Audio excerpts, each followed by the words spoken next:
Welcome to another episode of the Best Friends Discuss podcast. I am your host, Mike, with my co-host. You co-host? Yes, yeah. Yeah. What? Were you having some problems there, buddy? Nope. Yeah. Are you having problems? I'm clean cut. I have no problems. I don't either. See, I can also do sound effects, Brad. Anyway, Brad, what are we doing today? Good question, Brad. We are continuing on the streak. On a streak. On a streak? On a streak. On the streak. On the street. Of Vegas? Oh, eventually, yes. Anyway, so I am continuing my streak of movies of you willing to watch them and haven't seen them already. Yep. Doing it. But you want it themed yet again, since I accidentally did it last time. I themed it last time with Asian martial artists? Yeah, pretty much. foreign films. Easy there. And so you gave me the theme, and I sought out and searched for some movies. This one might be a little bit hard because you may have seen some of these movies. Hopefully you didn't, and hopefully I can broaden your horizons and stuff. But you gave me the task of blockbuster movies. And not to be confused with the company that went out of business. Yes. So, I mean, honestly, I could probably do that too. But... Blockbuster exclusive. Yeah, Blockbusters. But, so it was simply that, but why it's harder is blockbuster movies are usually movies that, like, almost everyone sees. Yeah. Kind of thing. So, are you also going to be judging me on if these are blockbuster movies, or you would consider them blockbuster movies? If it's not, I'll say it. Okay, and I will veto you. Well, you'll because I think it is. So, there you have it. That's what it is. That's how I'm going to lay it out. And we'll dive right into it. So, the first blockbuster movie, again, I'm going to try for 5. The first blockbuster movie that I picked is Dunkirk. Written, directed by Christopher Nolan. Oh my gosh, his name just blanked out of my head. He's one of my favorite directors because I love how he shoots his movies. But Dunkirk. So, let me pull it up. So, I'm pretty sure I've talked to you about Dunkirk. You don't like World War II movies. Well, good thing. This is technically... World War I. Yeah, it's World War I. Do you like World War I movies? I really don't. So... Oh, no, it is World War II. This is going to give me some hate, though, I'm sure. So, why don't you like World War II movies? Do you like Saving Private Ryan? That is one of the few I actually do like. Okay. So... Most of it is just the exact same stories. Over and over and over again. So, let me tell you this. This is not the same story over and over and over again. It's very much like a Saving Private Ryan kind of thing. It's a not original story or anything, but it is based off of true events. So, Dunkirk is the location where when the troops were retreating back, as you can see, I'll just read the synopsis. Allied soldiers from Belgium, the British Empire, and France are surrounded by the German army and evacuated during a fierce battle in World War II. This was set on Dunkirk, the Dunkirk beaches. And so what they do is they're on the beaches standing in a line, and they have the Germans to their back, who is slowly advancing through the city. And then they're just waiting on the beach, waiting for boats to come rescue them. Well, no boats are showing up to rescue them. They're just told to stand in the line, and that's it. There's a pier a super long pier where they can get a boat up to it, and so they can start boarding up like the injured people. And so that's what is happening while the other soldiers are just standing on the beach. But what happens is planes are coming by, taking pot shots at people just standing on the beach. And so it's a really like, you're just like, well, I'm just told to stand here because I literally can't do anything else. Boats are showing up as fast as they can. They can't bring, obviously they can't bring like battleships up to the beach because then they get beached. They can't move at that point. So that's why they have to use the pier. And so like at one point, a ship along this pier is there, and it gets hit and it starts to sink, and they're like, push the boat out, because if and so you just see them like, instead of rescuing the people off the boat, they have to push the boat away, because they're like, if this boat sinks here, you can't get a boat in to save anybody else.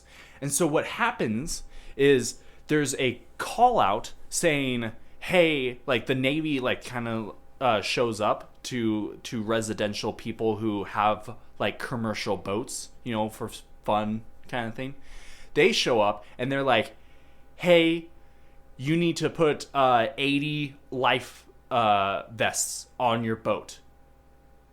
This needs to be on your boat. We're commandeering your boat. And so so they basically just like send out a militia of smaller boats that can actually get to the beach and get people on. And it's a super cool story. I don't think you've watched a lot of Christopher Nolan stuff, but this movie is one of those cool moments, and it tells it's a non-linear story. It kind of moves around a bit to tell a couple of different stories, and I think it's a total of about 3 different stories. There's this guy, the main soldier kind of thing. He's trying to get off any way he can. He's trying to get off the beaches of Dunkirk any way he can. And so like he finds a guy who may have murdered a soldier or just found a soldier, but basically it's a guy who like speaks Italian or German, but he doesn't want to be there. He just wants to leave because he's like, Nazis are right behind us. And so he like puts on the uniform and he kind of like sees him and he's like, I'm not gonna say anything, and the guy doesn't speak because he doesn't want to be like, buongiorno, kind of stuff. And so they kind of just like, they find a guy laying down on a not a tourniquet, gurney, and so they look at each other and they're like, and so that you just see them like running to the pier carrying this guy on the gurney, and they're like, move out of the way, we got an injured, we're taking them. And so like that's like I said, they're just trying to get out, they're just trying to get off. And so that's his story. Then you got Tom Hardy, who is a pilot who is flying, trying to get to Dunkirk to give them air support with the other planes taking pot shots. And so there's a cool like, airplane battle. Tom Hardy's great in it. And then you have the third story, which is a British citizen who puts a bunch of life vests on his boat, and just, instead of the Navy just commandeering his boat, he just takes off and he's like, I'm gonna go rescue some people. And a bunch of people actually did that. Like, they're like, we're just gonna go rescue a bunch of people, as many as we can. So yeah, it's just a bunch of different stories. It's a story you've never heard about, and honestly, it's pretty freaking good, because it's not like a war story where like they're like taking down cover. It's just set during that time, kind of thing. So it's really good. You ready for the trailer? Or do you want to look through some pictures? You know who that guy is? That's Harry Styles from One Direction. Jesus. You've won me over now. I thought I would, honestly. I mean, I know how much of a believer you are. You recognize that guy? No. Okay, well, can't really help you there. But yeah, so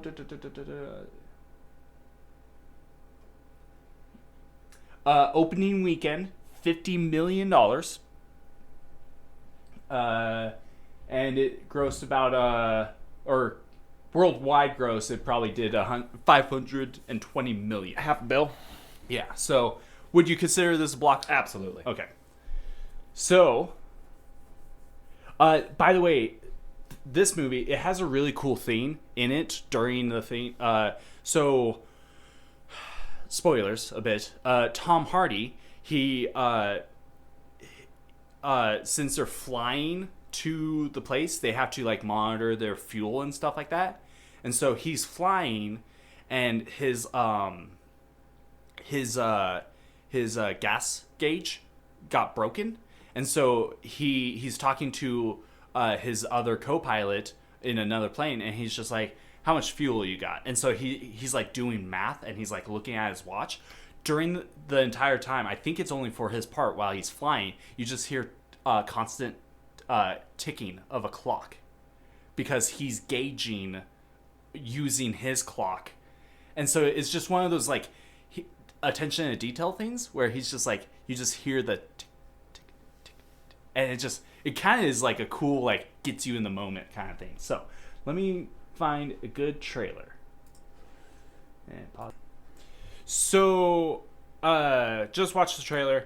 A couple of things I kind of like left out. Like I said, it's non-linear, and so so there's a moment.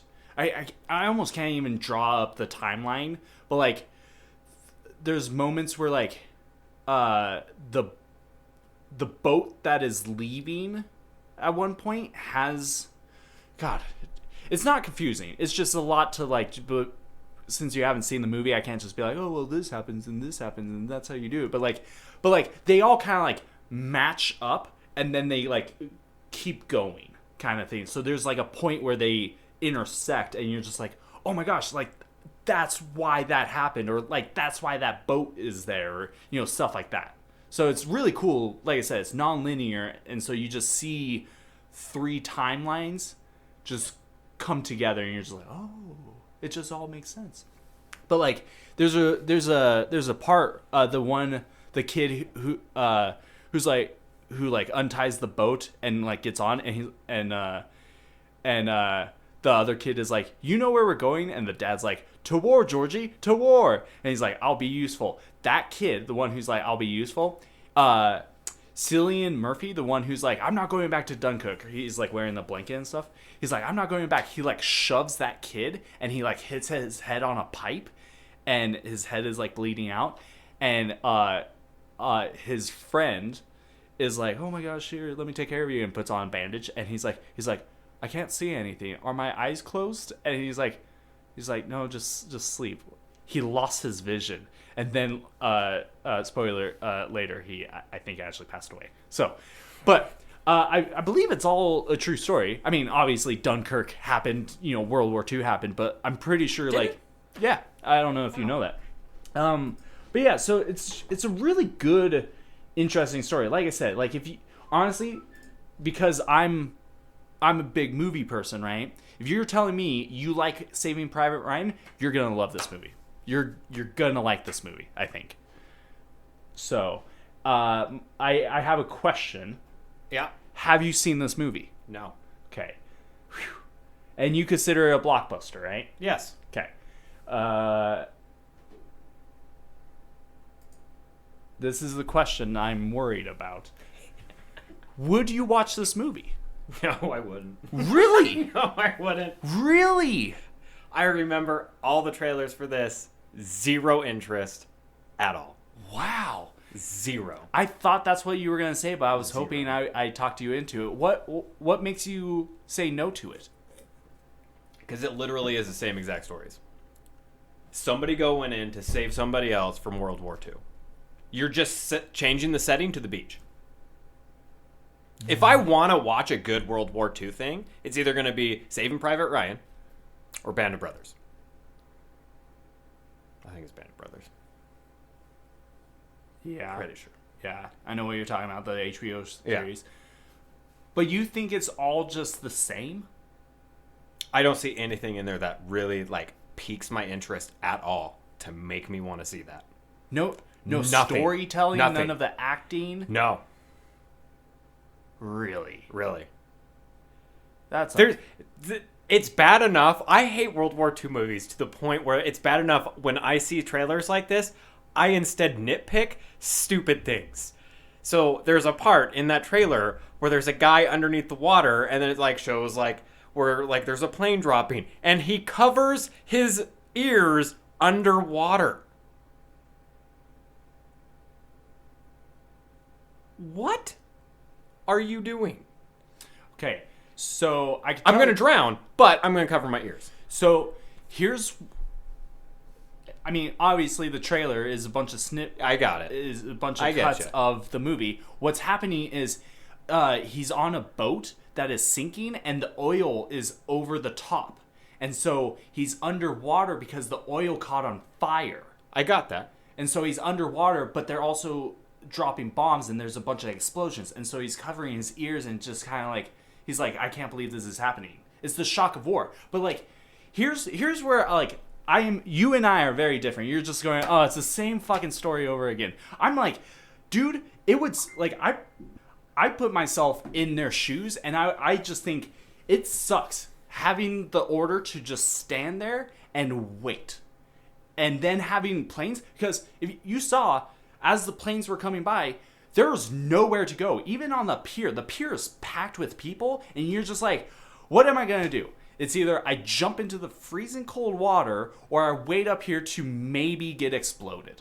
Same thing with on the beach. It's like either I go face the Germans to my back, or I can lay down on the beach while bullets from planes are firing over my head, and just pray or hope or anything that I don't get hit.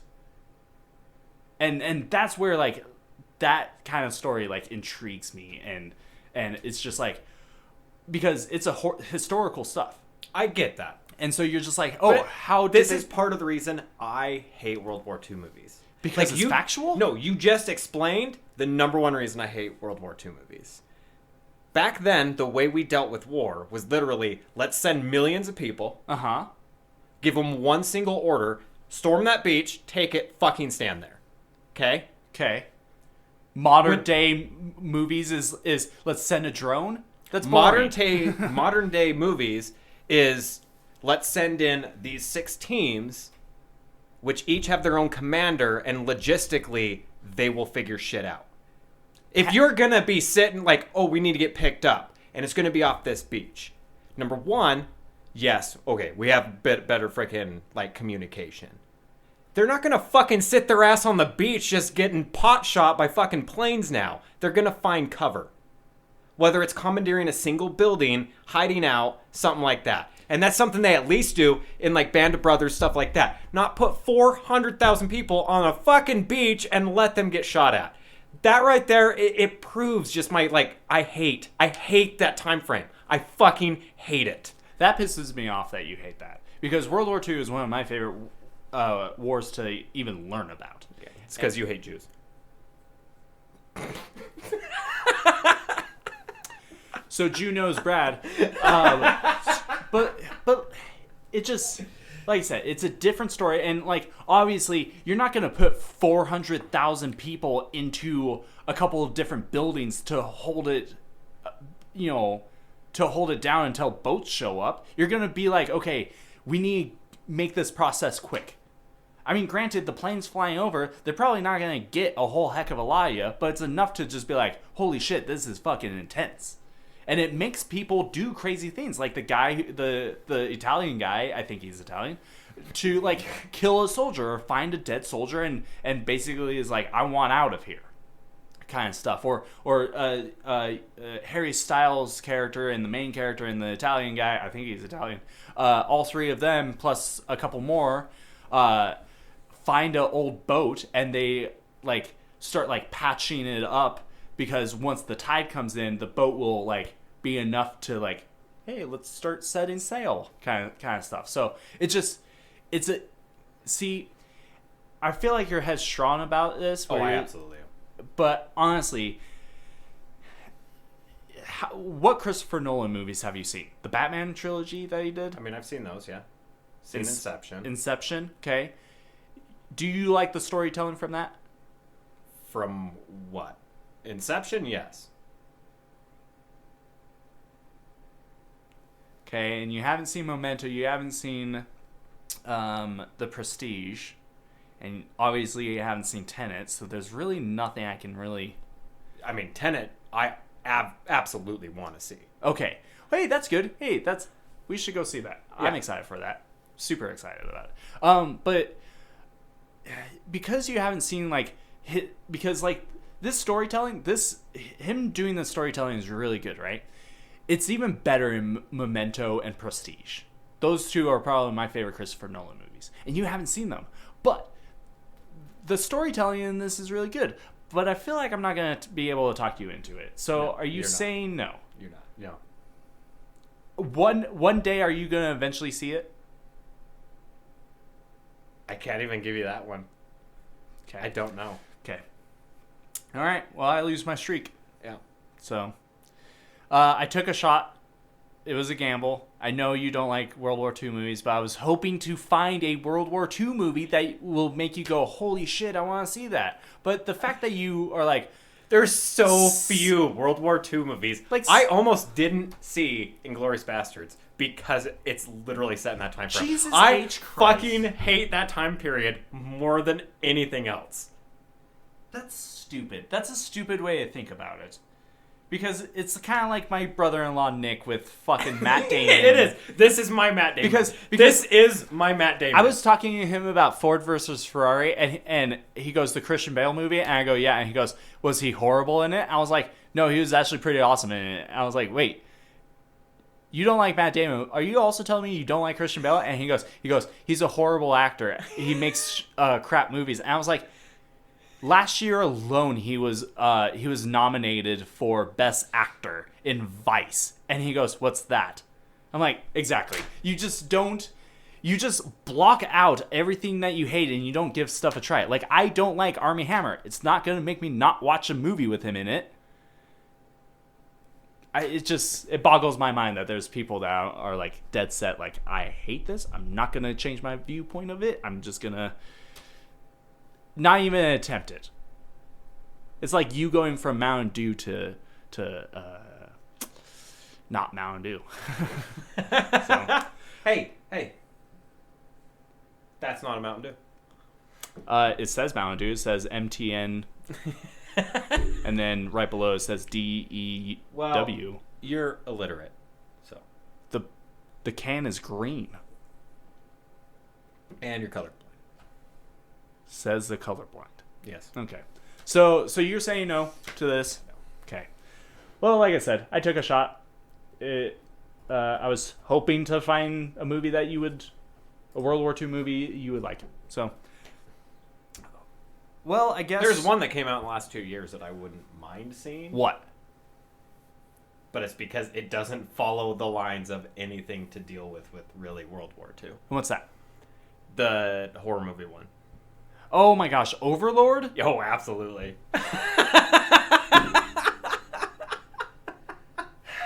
And it's because it's not the same fucking storylines. It's not the same storyline.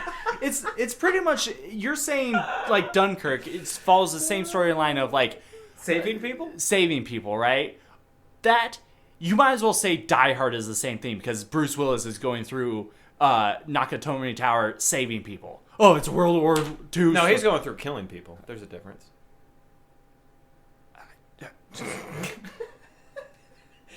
I'm breaking you. It's dumb logic that you're just like, hey, I really like Saving Private Ryan. The formula that they have right there is a really good formula. It's good storytelling, good acting, great camera work. It's everything you kind of want in a movie, let alone a time period piece movie. And if you're saying they took that formula and duplicated it, guess what? Sure, they did, but they have a different story, and it's a good story with a great director and great actors. I mean, hey man, your favorite Harry Styles in it from One Direction. You could be a believer. I'm gonna say one last thing about this movie. Okay, and then we can move on. Okay. We completely look at movies in a different way, though. I know. You look at it from this, like, artistic art style, same direction, same blah, blah, blah. You look at it from, like, director's point. I don't give a shit. I want to see a good movie. That's Okay. it. Okay. You want to see a good movie? This is a good movie. No, it's not. Because it's not the time period Really? that I would like. I have a 500 million reasons why it is a good movie. Really? What's the 500 million reasons? It's the money it made. They didn't sell 500 million fucking tickets. Each one of those was like $10. So divide it by at least 10. Okay, do the math then. I'm sorry. Your standards of movies is like Suicide Squad. You like Suicide Squad. Suicide Squad was... I know it's a shit movie. It is a shit movie. It is a shit movie. But it's just a fun shit movie. This is a fun, great movie. No. See, and your logic is ill sound, and you're stupid, and you have a Jew nose. You know what? Fine. I'm gonna go with this movie. So I'm back at 0, right? Or am I -1? No, you're 0. Okay. Then I might as well see. I'll take. Whoops. Whoa, hey, calm down. I'll take the shot and see if I can win you over with this movie. I don't think I will. But let's see. So the next movie is called Green Book. Have you ever seen it? No. Okay. Let's see how much money it made. Worldwide, 329 million. For a budget of 23 million, that's pretty damn good. Would you consider this a box office? Or whatever? I think it won Oscar I for honestly best... feel this was an Oscar bait movie more than it was anything else. It was an Oscar bait movie. Yeah. So I don't know if I'd quite consider it blockbuster as I would as much of an Oscar bait movie. Isn't it pretty much one and the same thing? No. I'm pretty sure it is. You can make a movie that's just Oscar bait and not expect it to be good at all. Like, good as in sales-wise. Well, I mean, it is. Oh, here it is. It won 3 Oscars. I'm pretty sure it won Best Picture. 111 nominations. Yeah, that's an Oscar bait movie. Best Original Screenplay, Best Performance by a actor in a supporting role, and Best Motion Picture of the Year. So, yeah, it won Best Picture. So Green Book is also based off of a true story. I can read you the synopsis. A working-class Italian-American bouncer becomes the driver. Sorry, the mouse was in the way there, Boo Radley. Becomes the driver, or a drifter. I mean, you haven't seen the movie. You don't know what he is. Other than he's an Italian. He becomes the driver of an African-American classical pianist on a tour of venues through the 1960s American South. So, this is around the time where African American people kind of started getting some rights, but it was still segregated and Civil rights era. Yeah, civil rights area. But this is based on a true story, and it honestly is a really good story. So Marshall Ali plays Dr. Donald Shirley, and Viggo Mortensen plays Tony Lip. And Tony Lip basically is like just he's trying to find work that isn't dangerous because he has a family, a wife, kids to take care of, and so he gets in contact with somebody that directs him to Mashari Ari. How do you Ali? Ali, Mr. Ali. Mr. Ali. I don't know if I should go into to like a boxing reference or Aladdin. Right. Yeah. But Mr. Ali, his character, Dr. Shirley, is a pianist, and he's actually a very good classical pianist. He's one of those kind of guys who like hears a piece of music and can like play it without ever looking at the material. He just has an ear for it. So anyway, he hired his studio company hires Tony Lip to basically be the driver for him and also to protect him, because it's the South and racist. So it's just a road trip movie where he is educating him, visuals. Mr. Ali is educating Tony Lip. Is it Tony Lip? I already forgot. Yes. Tony Lip, Mr. Lip. Mr. Lip. Mr. Ali and Mr. Lip. Mr. Ali is educating Mr. Lip on like how to be more prophetic with his image in a way. Like he's like writing letters to his wife. Like he's like I miss you on a warm summer day in the house with the like he's just like he. Prophetic, I don't want or poetic. Both. He's a little bit more educated. He's a doctor after all. And so he kind of like teaches him some stuff while Tony Lip teaches him, Mr. Ali, to properly, like just kind of like cut loose. But Tony Lip is also a racist, but money is money. And so he kind of just is like, whatever. And so like they get KFC at one point, and he's like, "Do you want any KFC, doctor?" And he's like, "No, I don't eat KFC. I don't eat chicken." And he's like, you people always eat chicken. And he's like, "What do you mean by you people?" And you're just like I'm an educated man. I'm just a simple person who I like other stuff, like fish or steak, kind of stuff. And so, but you'll see in the trailer, like he's eating, like they're both eating chicken in the car, and the doctor is like, "What do we do with the bones?" And Mr. Lip is like, "We do this," and he just tosses it out the window, and he's just like, well, "Okay," and so he tosses his out the window, and then Mr. Lip grabs the soda, takes one more drink, and then throws it out the window, and the doctor just kind of like looks back, and he's like, "Why did you do that?" And he makes him put it in reverse and go pick it up, and he's like, and Lip is like, a bird will just eat it. Like so there's definitely growth at some point. The whole thing is basically trying to get through the South, doing venues, dealing with racists, dealing with problems from the studio. He's trying to make it back before Christmas and stuff like that. And it honestly, it's just a very sweet movie, down to earth, buddy kind of movie, and they really play off of each other pretty well. Like at one point, Tony Lip steals a rock. Like there's like this like a wooden box that has like a bunch of different rocks and stuff that like souvenir. I'm gonna purchase this, and he like picks it up and drops it on the ground, and he just grabs it again, and he just puts it in his pocket, and the doctor is like, "You're not a criminal. Just go pay for it. I'll give you the money to pay for it because this guy's stinking rich." But they actually are still friends to this day, before they pass. Like I don't think they're around anymore, but they were friends up until they passed. So gotcha. So it's a really good story. But we'll play the trailer.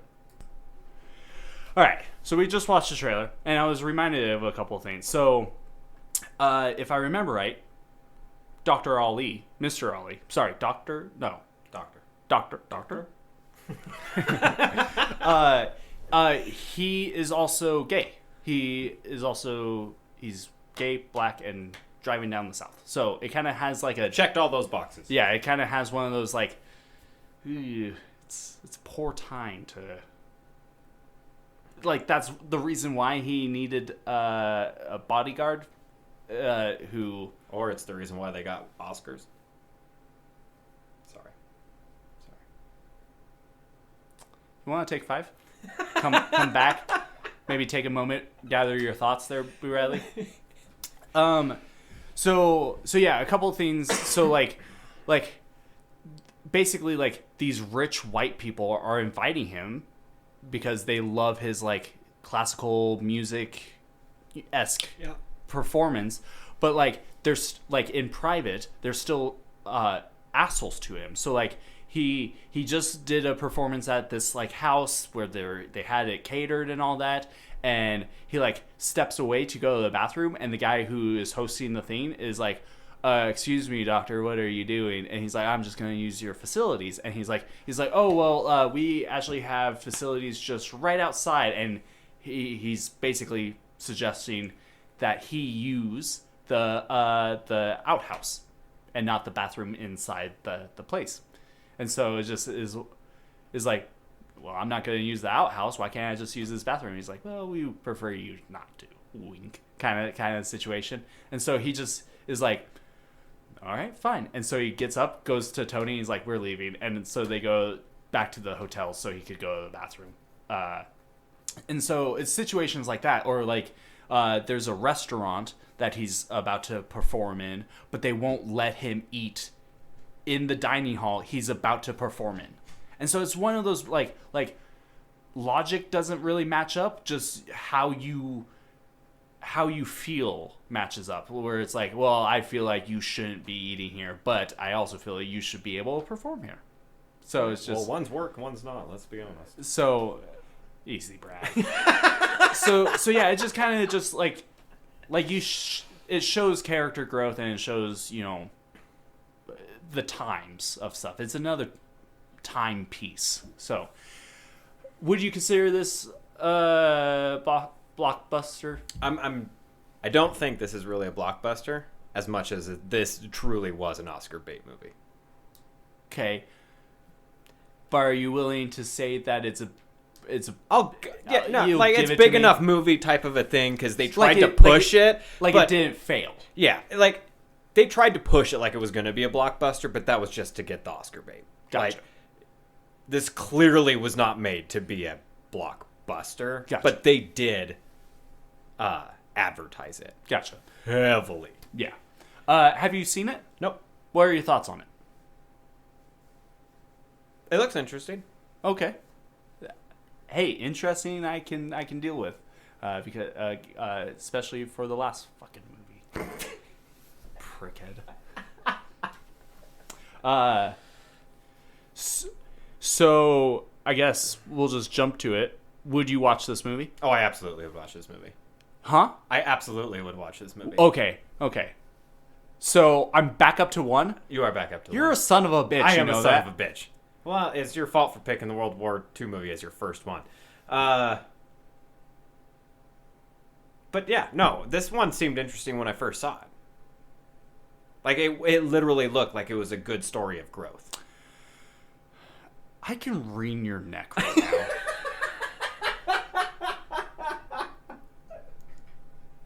Like hear me out. I gave you Apocalypse Now, right? And you did not like that movie. Why didn't you like that movie? Was it because it was the same story? Because if anything, it wasn't the same story because they sent a person in to kill one person. I just got bored with that movie. Maybe it's because you're uneducated. I'm okay. Upset now. I got it. I am. Just because it is a fantastic movie. Like, you like Christopher Nolan movies, right? You want to see his new one, right? Well, yeah, I want to see his new one.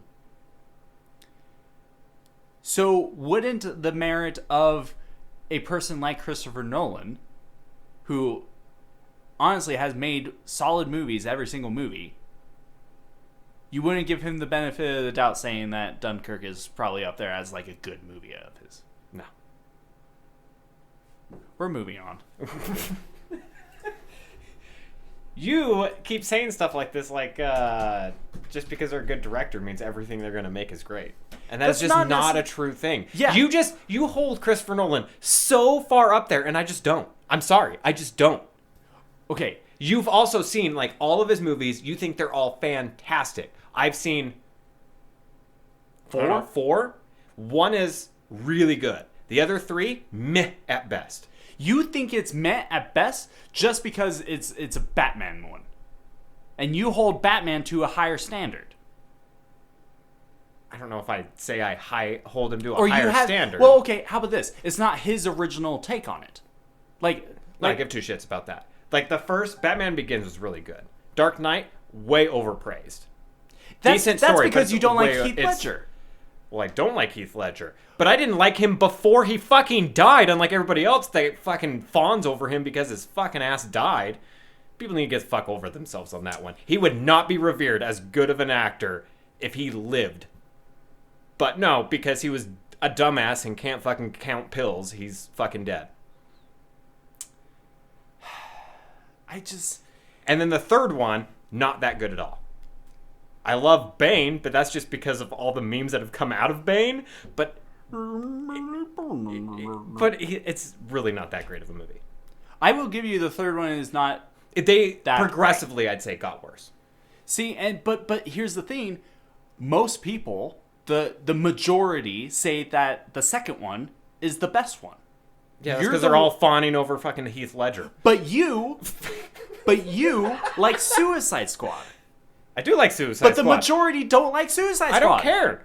I know it's a shit movie. I'm not saying that it's a good movie. Back off the mic. I'm not saying it's a good movie. I just think it's fun to watch. I feel like your logic isn't there. And it hurts me because you're also attacking that, like, I put Christopher Nolan up there. You do put Christopher but Nolan up there. That's the thing. Christopher Nolan, as far as I'm aware, has not made a bad movie. But like, name a director. Fucking no, I don't know directors off the top of my head. James Cameron. How about that? James Cameron, right? James Cameron. Okay. Do you know who James Cameron I know is? who James Cameron is. He's made really good movies. But he has also made some pretty movies. But, I mean, granted, I'm saying that because of, like, Avatar, right? That was the highest grossing movie ever until Endgame came and toppled it, right? But if you actually look at Avatar, Avatar is not that great of a movie. Why? Well, there's a couple of different problems with it, but As in? it is bland. Like it was when it came out 2012. It was where I think they were making another push for 3D again, and also IMAX. And so it was like, go see the 3D IMAX experience, and it was just like visually it's beautiful. Storyline kind of sucks, kind of like falls flat to a movie. Like if you actually think about it, do you like Avatar? I do like Avatar. But you wouldn't say like it. It's weird. It's not a quintessential movie. Right, but it's weird that that movie was the highest grossing movie ever for what about 7 years. Okay, but see, you just said, like, how good is Endgame? It's good. Is it better? Then Avatar? Yeah. Yes. Well, your comment right there completely goes against what Martin Scorsese says. Like, everybody's got their own fucking viewpoint. Just Right. because you think he's not, like, he's done good movies, but it's not as good as, like, Christopher Nolan or whatever else. No, that's your personal look at it. Right. Just like Martin Scorsese thinks every fucking superhero movie doesn't count as art. Which he's fucking wrong. He's an idiot. Okay, whatever. You're wrong. Right. That's how I'm looking at this. But you have Christopher Nolan on this pedestal. So far up there. I'm saying his track record, like it's not like he makes like he didn't do like 8 movies and all 8. The problem is you like all of his movies. I've seen 4, and so far I've only been impressed with 1, maybe 2. So I do not show. To me, he has not shown that track record. Now, that's also the fact that I haven't seen all of those movies. That's my bad. It is But- your bad. Oh, it is your But bad. it doesn't negate the fact that I don't feel he has that track record as you. Okay, what I'm saying though is he has a track record, right? Say he's made 8 movies. All of his movies are critically acclaimed to be great. With either the amount of money or the majority, just hear me the fuck out, okay? okay, the majority, it doesn't then hit with his ninth movie it just flops. It doesn't, like, it just sucks. Like, the track record, like, say It doesn't Tenet, mean that it still can't be mediocre, though. well, right, but like Tenet, right? You can go, like, the reason I want to go see Tenet, like, even before I saw a trailer, I was on IMDb one day, saw that Christopher Nolan's making a new movie. I was like, cool, I bet you that's going to be great. And that's where you hold him on that pedestal. Well, but when I see the movie, I can then determine it. You have not seen the movie, yet you're going, it's just the same World War II story. I can tell you right now, it is not the same World War II story. Have you ever heard of Dunkirk? Or the events that happen around Dunkirk? No, but I haven't heard of every single fucking event that's happened in World War II. Okay, cool. That tells you the story of how Dunkirk went down. Fantastic. Once again, It's like Battle of the it is Bulge. still... Well, I have heard of that one. Great. Fantastic. Oh, cool. Have you seen a movie about it? Yes. Okay, what's the movie? I don't fucking remember the movie's name. Okay, well, I'm just saying. The problem is, I've told you, I don't like this timeline worth of stories. And you were just pissed I don't like a Christopher Nolan movie. Or I won't see it. No, I'm just saying. I'm sorry, buddy. You are simply looking at it plain face like. You're just saying it's another World War II movie. But it is a World War II movie done by Christopher Nolan. Christopher Nolan's track record is pretty solid. It's like Quentin Tarantino movie. Even the worst Quentin even the worst Quentin Tarantino movie is better than half the garbage out in the world of movies. Same thing with Christopher Nolan is he has a good track record. Now I get that you haven't seen them or seen his good stuff, and honestly, I'll tell you this: the 3 Batman movies are probably low on Christopher Nolan movies. But this is pretty much like that basis of like Inception. It's a good shot movie, great acted, great storytelling from how he goes from, because it's not linear. Here's the thing. Okay. I personally do not like this movie. You don't get the point because I would not go out and just out of my way go see it. But I will fucking watch this movie. Just to see if I don't fucking like it. And if I watch it and I'm still get fucking bored halfway through because I still feel it's the same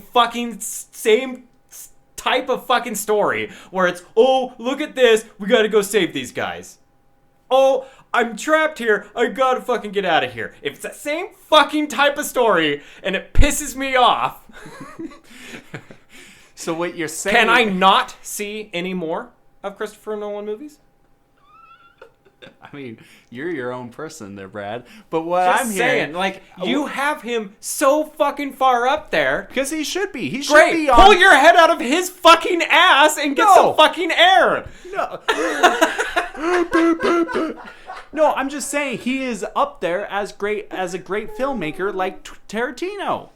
But well, the 4 movies I've seen have not showed that. But okay, hold on. With Tarantino, you have also not seen all of Tarantino movies. No, but I have seen damn near all of his now. But now you put Tarantino on a pedestal.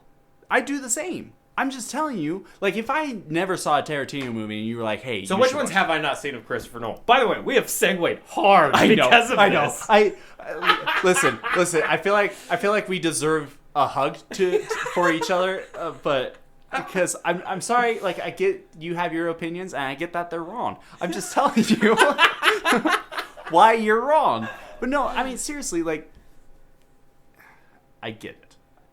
It's fine. I get you don't like World War II stories. Even when I was like, hey, I want to write a screenplay that's centered around World War II. And it, honestly, I thought you would actually kind of like it because it had to do with, like, supernatural, superhero kind of stuff. No, it seemed a lot more interesting when you started getting into that. But when you were first like, oh, you're going to do a World War II movie. I'm like, oh, fantastic. So we're going to sit on a beach and go fucking save some people. It's fucking awesome.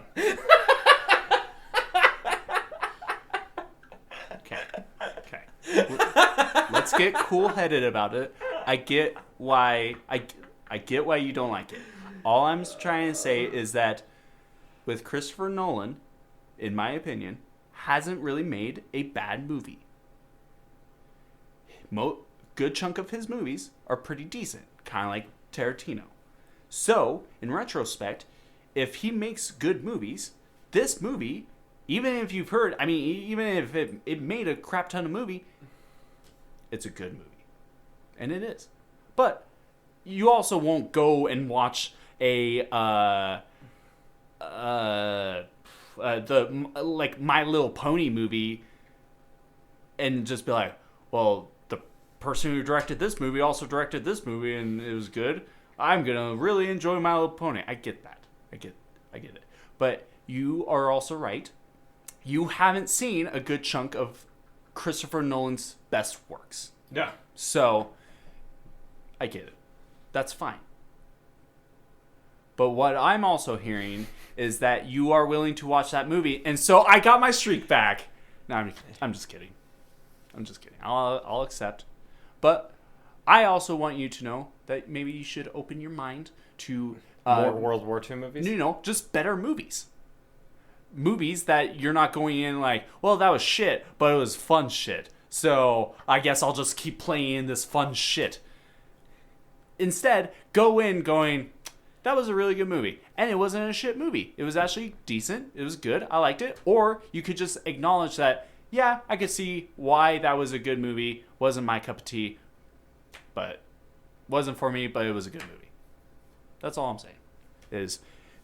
I do see stuff like that. But I am not going in there where as much as you do for, like, direction.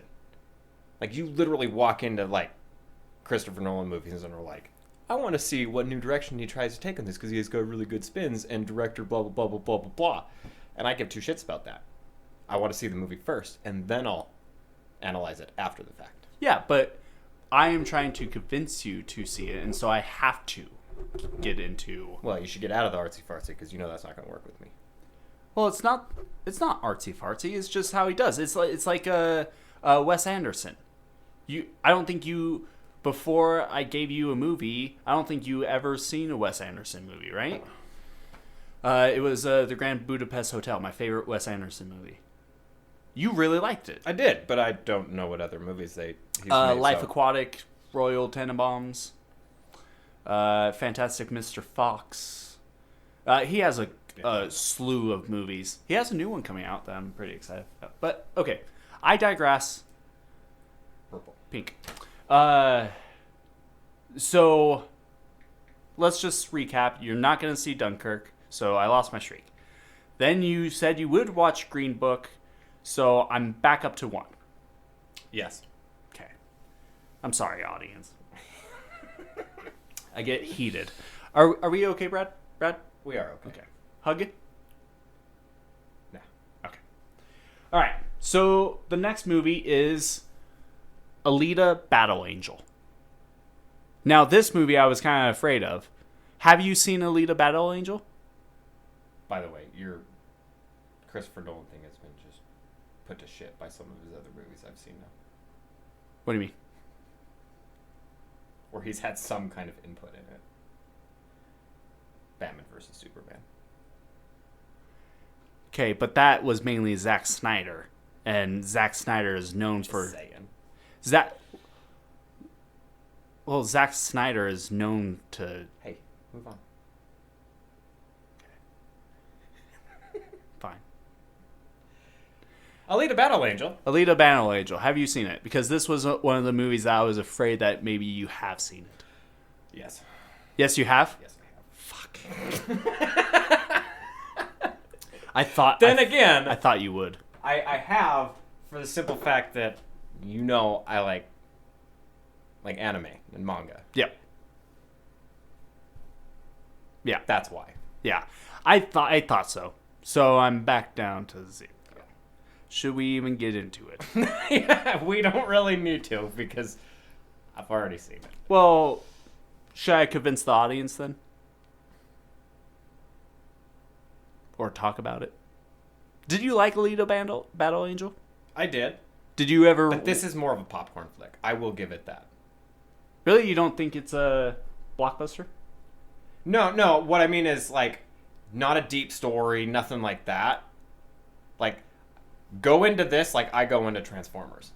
Oh, gotcha. Popcorn flick. So you go in expecting explosions and it's- and action and stuff. Yeah, it's Okay. go in there for action. Don't go in there expecting some deep ass story and whatever else. But granted, I mean, Alita Battle Angel actually has like a in-depth story. I don't know if you know this. James Cameron was originally gonna direct this movie. He also wrote it.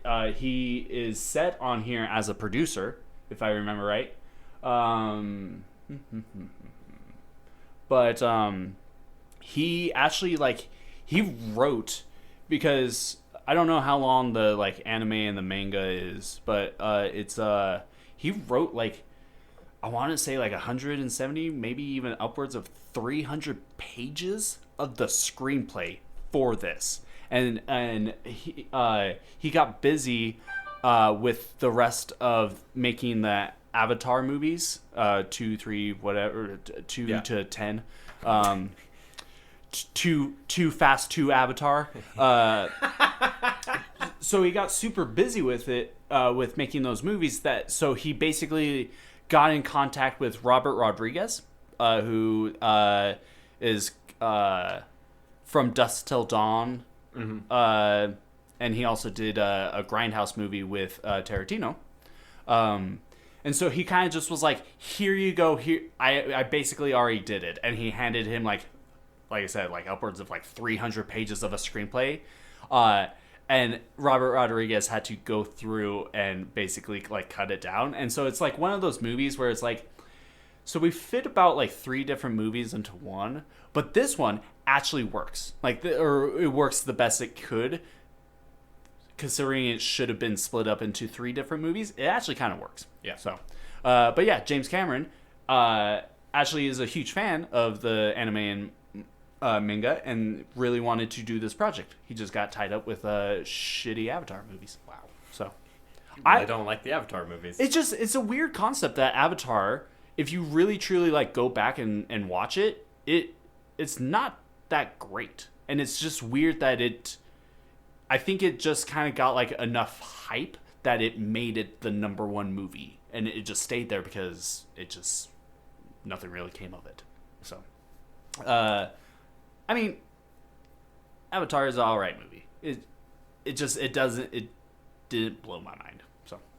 So shit. So I'm back down to 0. Okay. I was worried about that. I was like, going into this, I was like, but Dunkirk and Alita is gonna get screwed over. So then,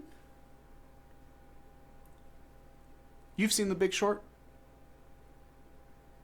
Pretty sure You keep asking me this, and I don't remember what it is again.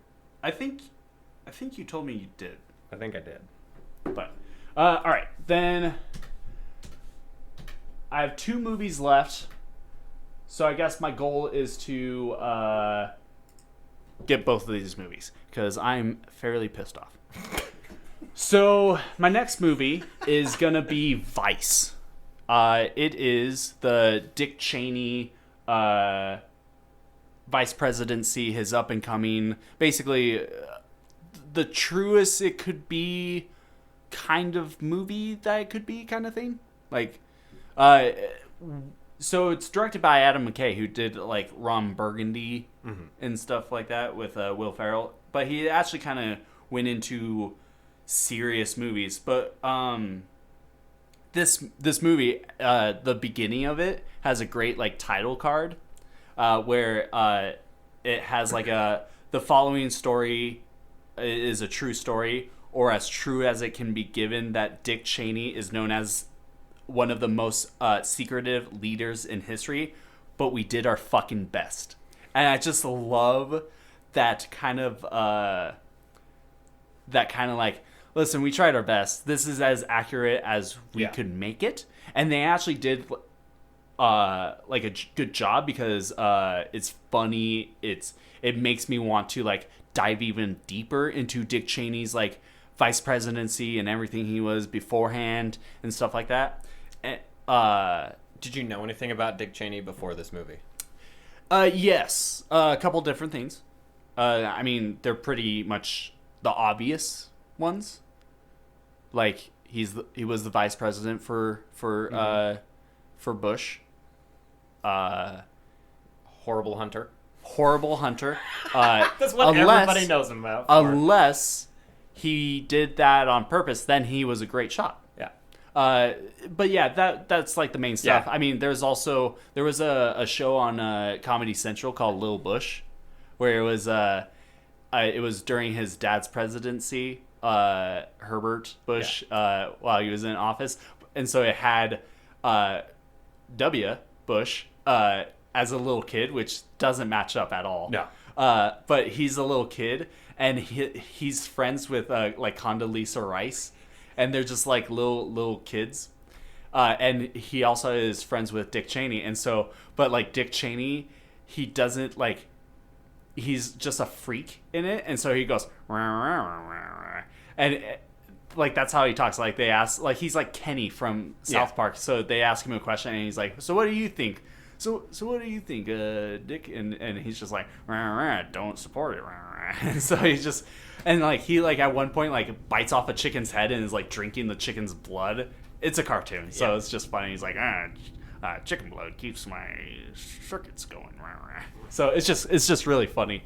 But it's so it pretty much goes through all of the stuff with Dick Cheney. I really learned a lot more, and it's really interesting like how he was able to manipulate the system, kind of stuff like oh, I can do this if so and so is out of the equation and stuff like that, or like he just like has basically all of his fingers in different cookie jars, kind of things. But it goes from the beginning, and like his wife is like, "Hey, I'm a woman. You got to make something out of it because I can't, because I'm a woman." It was the time period kind of thing. Like nobody's gonna take me serious, essentially. So you have to be the face of it, but we are a team. And so it was just kind of like she drove him to kind of do it more, which was really interesting. Also, how they handled Dick Cheney's heart attacks was interesting. There was one point where they were just watching TV, and he's just like, I don't want to alarm anyone, but just had another heart attack, and they're just like, okay, let's get you to the hospital. And he's like, probably best. So it, and by the way, Christian Bale is fantastic. And like he really gets into this. Like watching Christian Bale do an impression of Dick Cheney, I feel like I can almost get close to doing an impression of Dick Cheney. Either that or Lil Bush, where it's just like, rah, rah, rah. But yeah, it's honestly really good. It has one of my favorite actors. Sam Rockwell, which I think I convinced you to also be like, yeah, that's one of my favorite actors too, because he's so great in everything he does. So one of the things I thought was interesting. So Allison Pill plays Mary Cheney, one of Dick Cheney's daughters, and she is gay. I did not know that, first of all. And so in the story, like Bush is obviously campaigning, and he's like, I'm against the gays, I guess. Put it in layman's terms. He's against them, right? And so like when Bush and Cheney are talking, and he's like, listen, I gotta tell you, this is Cheney talking. He's like, listen, I gotta tell you, I can't support or campaign or like go to the South and say like, hey, I'm against the gays because I have a gay daughter, basically. And Bush is like, that's fine. I totally support that. You can sit that one out. But he's like, I'll still be your running mate, essentially. And so everything is happening and all that. And Cheney's other daughter, I don't even know her name because Liz Cheney is running for governor. And people started attacking her that she has a gay sister, and she's and she's like doing poorly in the polls, and so she calls up her dad, Dick Cheney, and is like, "What do I do?" And so Dick Cheney, and his wife kind of just go, "Well, you gotta kind of just pick a side," and he's like, do it. Say you don't support gays, and so she goes on TV and goes. I don't support gays. My sister is gay. I don't support her, and all this, and Allison Pill's character completely is like, what the fuck are you guys doing? And it basically breaks off contact with her family because it was just bullshit. It's all like a numbers game, and it's all a bunch of BS. But it was just interesting to see like the backstabbing of it, and you're just like, holy shit, like The way that truly politics work. well, yeah, or just like any way to get your name anonymous, or not anonymous, but to like blow up and be huge and be so just like, whenever you say Dick Cheney, you think of him shooting a guy in the face and the guy apologizing for it. Like, oh, I'm sorry, Mr. Cheney, for like, he went on TV and was like, it was an accident. I apologize to Dick Cheney. And that, like, he shot you in the face and you're apologizing to him? That's as Canadian. He screwed up his shot. Yeah, that's as Canadian as you can be right there, almost, as American. So it was just really interesting. It's a really great story. I think, especially how like politics with you get, I think you would honestly kind of like enjoy it, because it kind of has like a House of Cards feel. I don't know if you ever watched House of Cards, but it has like that feel of like, here's the problem we face. How can we legally as possible, constitutionally as possible, get around it. Yeah. So that's basically it. You ready for the trailer? Okay, Brad. All right, Brad.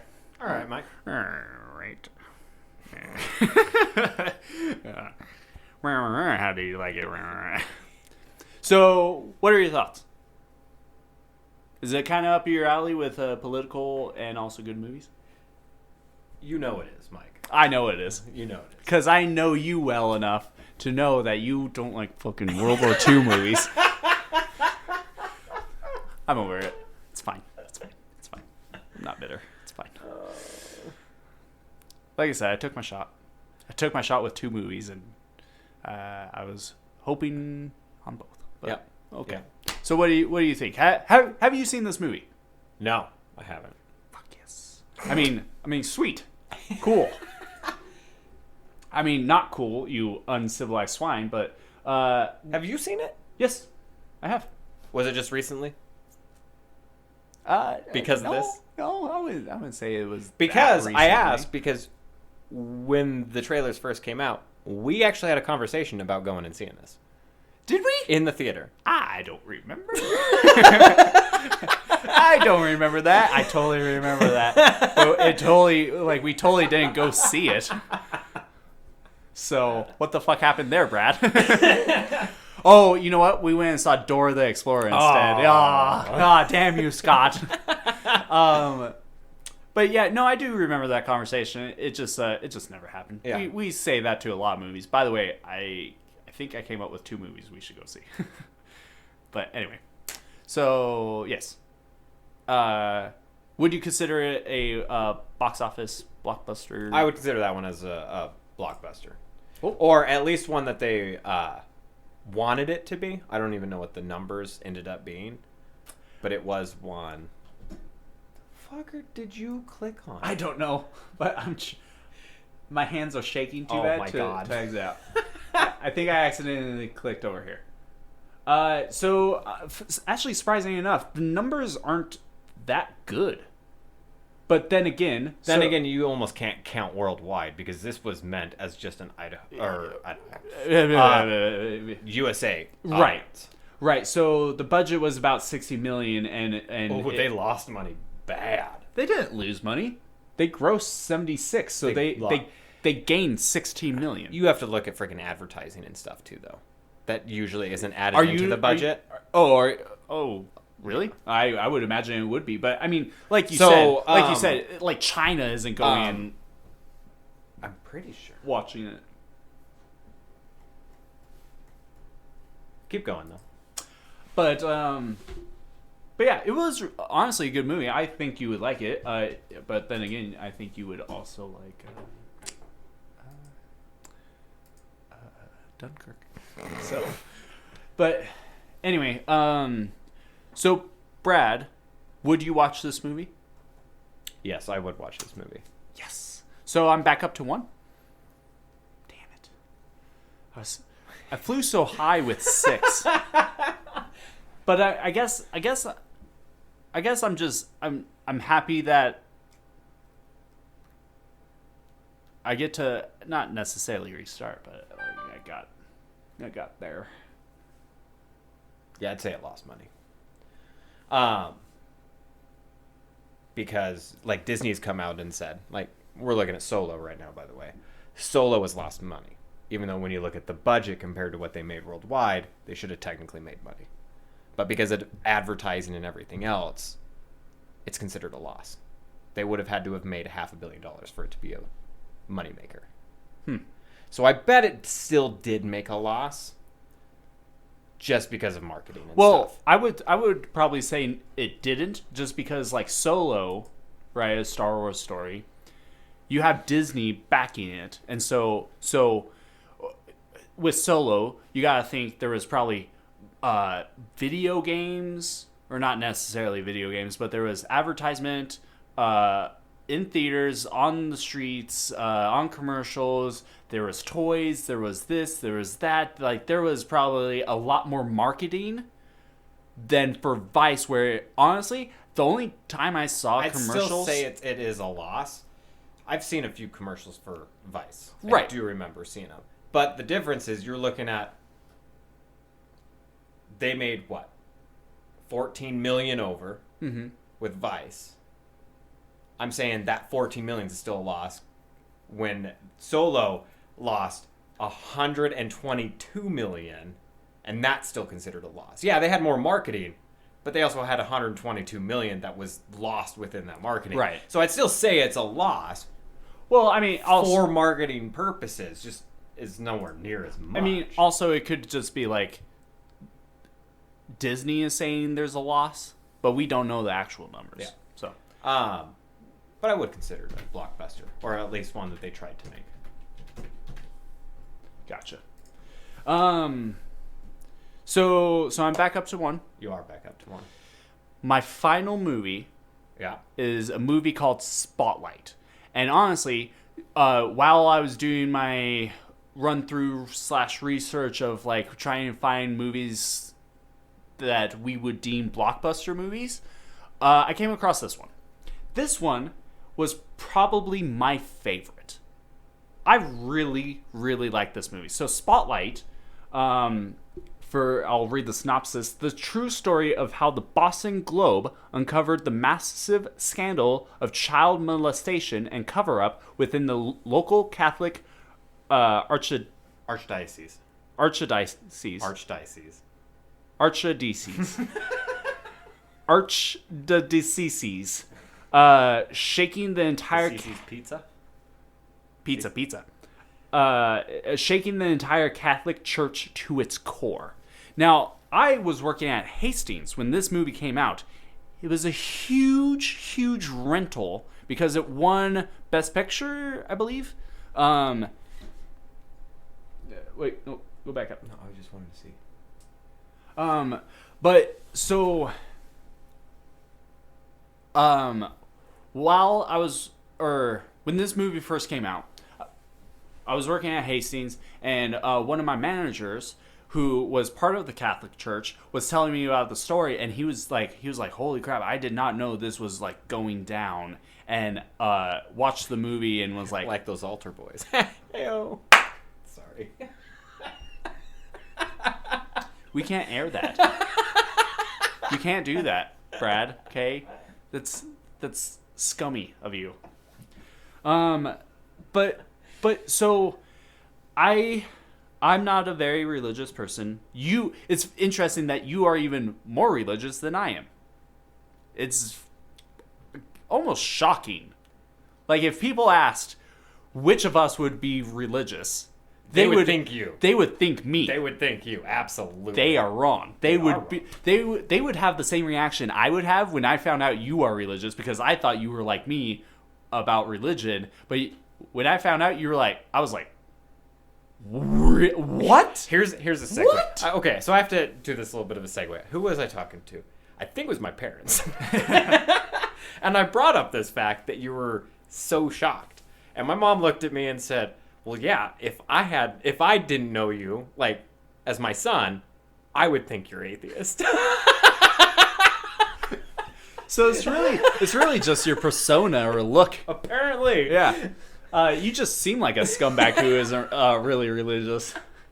But anyway, this fascinated me because like it's a weird thing when people say, like, when you bring up priests, most people make the joke of like altar boys, right? Yeah. So it's a really weird like there's of course those like jokes, or there's the premise of like priests being naughty with altar boys, or being like weird molesters kind of stuff. But the fact that like they actually found evidence, they actually cracked the code for the Catholic Church of like they find books. So in the story, they find books and of like where all of the different like priests and pastors and whatever religious figures move off to, and how they like the code they use to do it. So it will have like their name, and it will go and it will say like leave of absence or sick leave, or like move to this place. And so they go through backlog of like 13 books and to literally backlog it. I think they find like 80 priests, when at first they thought maybe one, maybe three, maybe five. But then they start going more and more and more and more, and they start uncovering, and you're just like, holy shit. And they just uncover so many of these people who have actually been like diddling kids, or accused of diddling kids from the get-go. Allegedly. Actually not really, because they actually find the proof. So it's actually an interesting thing.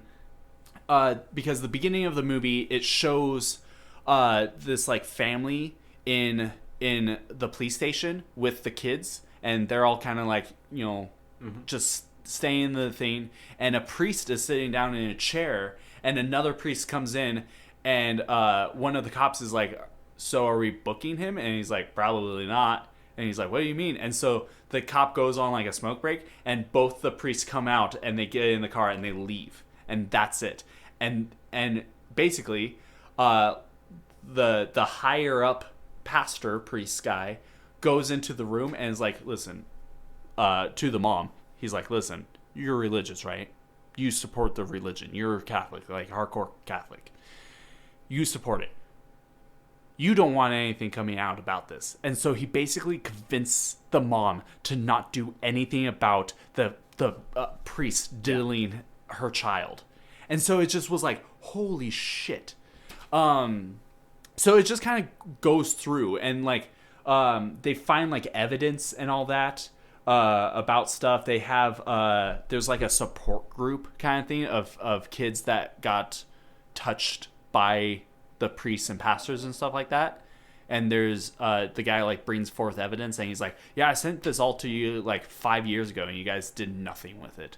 But like, so Spotlight, by the way, Spotlight is a subsection inside the Boston Globe that like does a more like deep dive search into stuff. They put a spotlight on it? Exactly. Now you're following. And so it's like a team of like 5 people who like I said, go deeper into the story, and like their story may take up to like, I think the story took up like almost 10 years to like uncover everything and to like gather all the facts, and they couldn't say a word about it. It's just super interesting. It's fascinating, because not only there's a lawyer that is like trying to sue a couple of the Catholic Church, but like none of the documents can be like handed out, and so like he finds a loophole to basically like unseal the documents, because he is suing like not reverse suing, but is suing because the other person is suing, kind of thing. Yeah. And so he brings up these documents. The documents are actually the ones that are supposed to be sealed, but because of like a personal matter kind of thing, like, oh, he's suing me because I'm Turkish or whatever. I don't quite remember.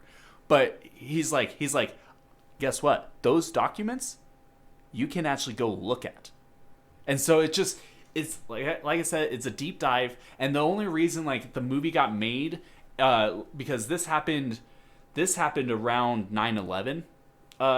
Even before 9/11, it happened in the 90s. Like when they were searching this happened in the 90s. Okay. When I was gonna say, because it says the movie 2015, but the reason because of it, they didn't publish till way later because 9/11 happened, and so they had to stop with their research and finding out and writing the article and stuff because they had to put all the coverage onto 9/11 and the whole hysteria of the matter, because I mean 9/11 was so impactful, and so they basically like had to put a pin in this, and that's why like more recently it came out. So at the end of the movie there was a couple like little quotes. Over the course of 2002, the Spotlight team published close to 600 stories about the scandal. 249 priests and brothers were publicly accused of sexual abuse within the Boston Archdiocese. Archdiocese.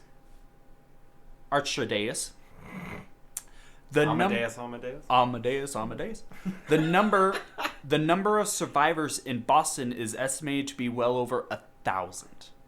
Oh. Is that for this or the bomber? Too soon, Brad. You got really poor taste and poor timing. Then again, you also don't like Dunkirk. So, in December of 2002, Cardinal Law resigned. That was like the head of the Boston. Yeah. Archimedes. He resigned from the Boston Archimedes. He was resigned to the ballistics. That word. Basilica Patamica. De Santa Maria Maggiore in Rome, one of the biggest ranking Roman Catholic churches in the world. So not only because Cardinal Law, he knew about all of the molesting priests. Mm-hmm. He's actually one of the ones who kept like moving them around from place to place. So the Catholic Church moved him to Rome instead of Boston. That seems like an upgrade, which is bullshit. But anyway, major abuse scandals have been uncovered in the following places, and it lists. I actually meant to count all of the places, but you can just see. That's all the places where there's. They've basically uncovered the same thing. Just a few. Just a few. A few hundred, but whatever. Let's see. 1, 2, 3, 4, 5, 6, 7, 8, 9, 10, 11, 12, 13, 14, 15, 16, 17. So... 17 times 3. 17 times 3. Times 4. Let's do the quick math on that. So 17 times 3 is 51. So over 200. So I said a couple 1, hundred. 2, 3, 4. So, yeah. A couple hundred. Yeah, times 4. So, couple hundred, 204 to be exact. At least the ones that they found. Is just the locations. I know, but that's just the ones that they have found. Yeah.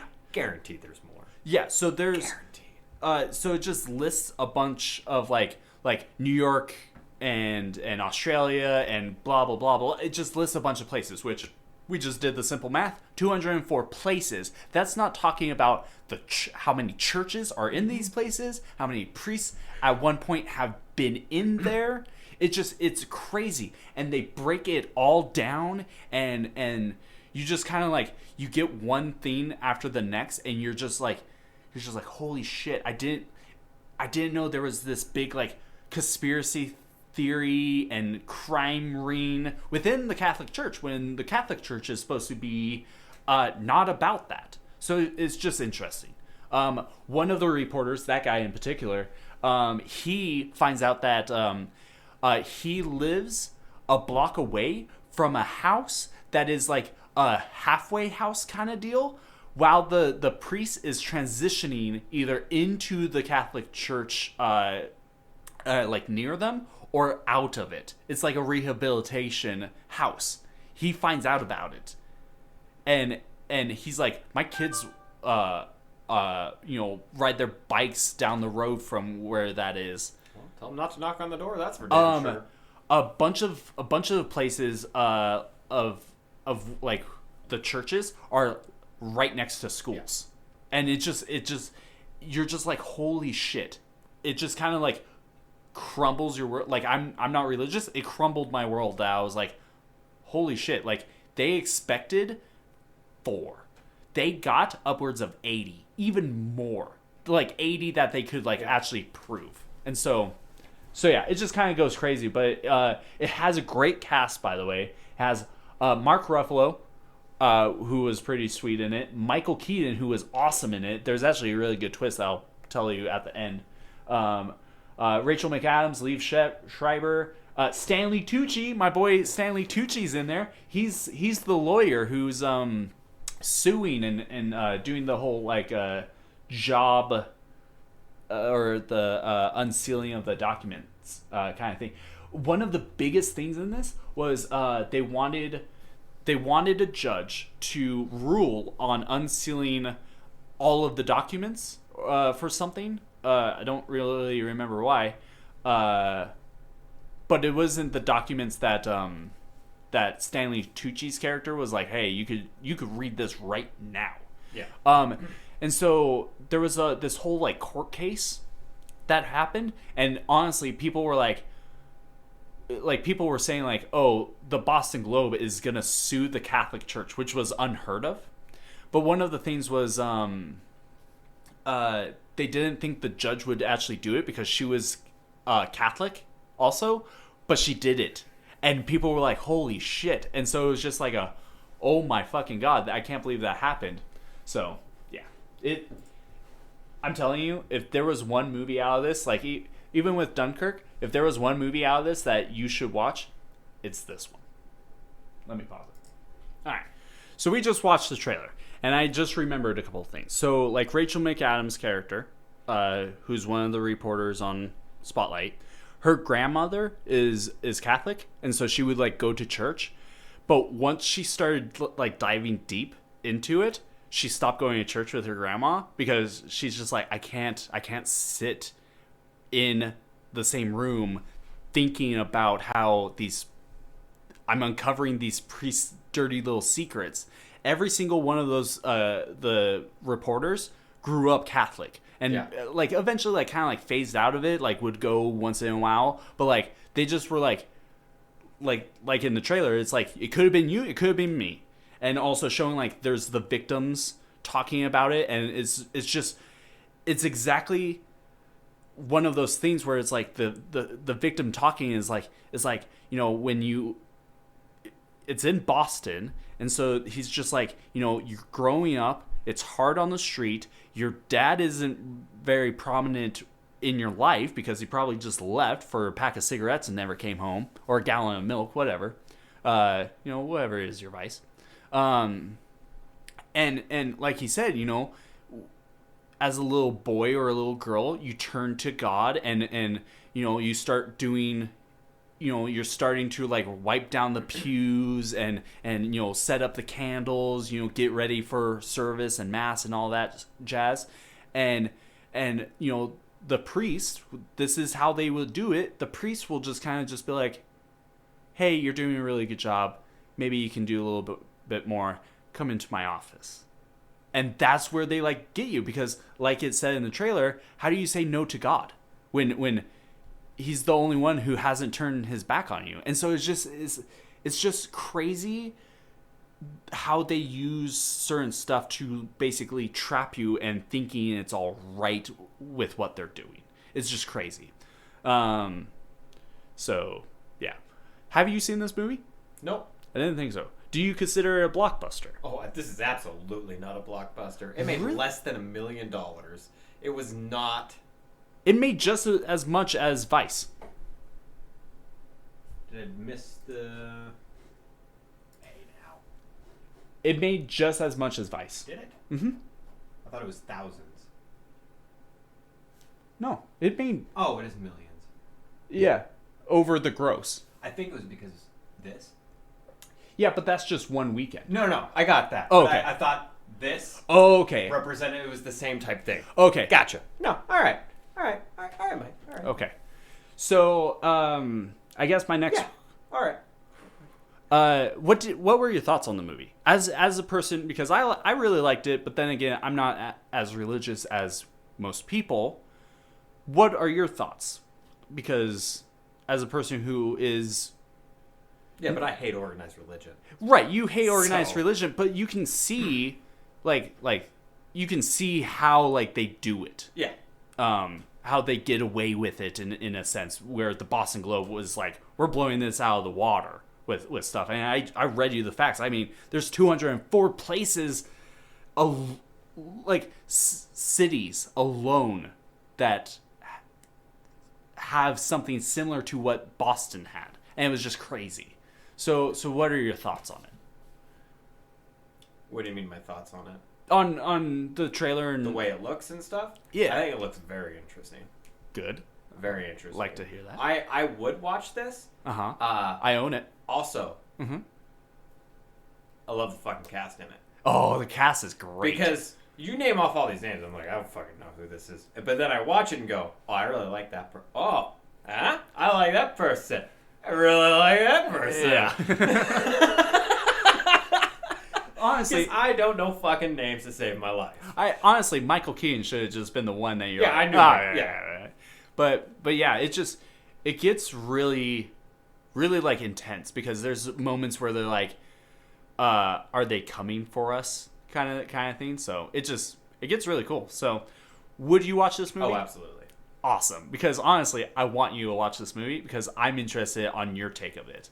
Because I have my own stuff, but it honestly, I hate the fact that it took me so long to watch this movie because honestly, it was really good and I could see why it won Best Picture in the Oscars. I think it won Best Picture and Best Original Screenplay? Question mark. Best Original screenplay, picture, actor in a supporting role, actress in a supporting role. that's all nominees. So they won Best Original Screenplay and Best Picture of the Year. So yeah. Honestly, it's worth the watch. Out of all the movies I said, even Dunkirk, this is the movie you should watch because it was amazing. So yeah. All right. So I lost my streak, got a new one, lost that one, and then gained 2. So I'm on a streak of 2. Yeah. You're a son of a bitch. I am a son of a bitch. But you would have lost your streak anyways. Even if I had said yes to Dunkirk, you would have lost it. Because of Alita? Yeah. Yeah, well, with Alita, I had an alternative. I just figured, you know what, I might as well just go for it because, honestly, I think Alita is one of those movies that didn't get enough attention, but it's actually fairly good. Yeah. And the reason it didn't get enough attention is we're American swines. So but, Uncultured swine. yeah, but it's honestly really good. It was also slammed by the media for some reason. Was not being very good and stuff like that. But then you started looking at like reviews from people that actually watched it, and it was a completely different story. Yeah. So, I mean, you watched the anime and the manga, right? mm-hmm. I have not. I have not seen any bit of it, and honestly, it was an entertaining movie. I enjoyed it. So Yeah. All right. Well, should we decide the theme for next time, or just we'll talk about that in private. Maybe with Karen. And also Hugh. Hugh? Hugh? Yeah, Hugh. So do you want to decide that right now with our audience? I mean, we can. I have no problem doing that. Okay. Ooh, boy. Okay. Well, you seem to like to pick them, and challenge me to find said movies that fit the category.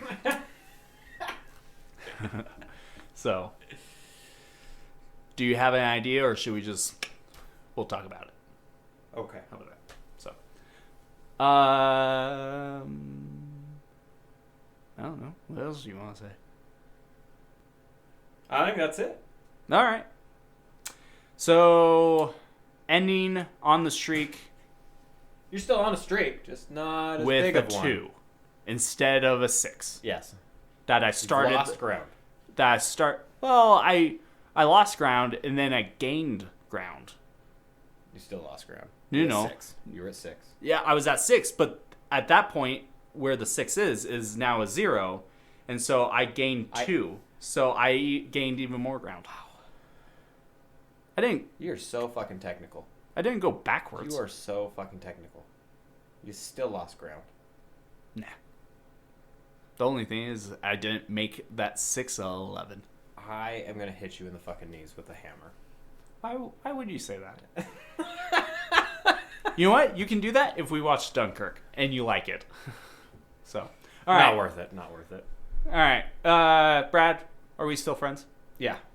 I'm a son of a bitch. We're still friends. Mike, are we still friends? I don't know. All right. You want to go hunting? Dibs on being Dick Cheney. You could be the apologetic asshole. All right. Well, Brad, let's go load the shotgun.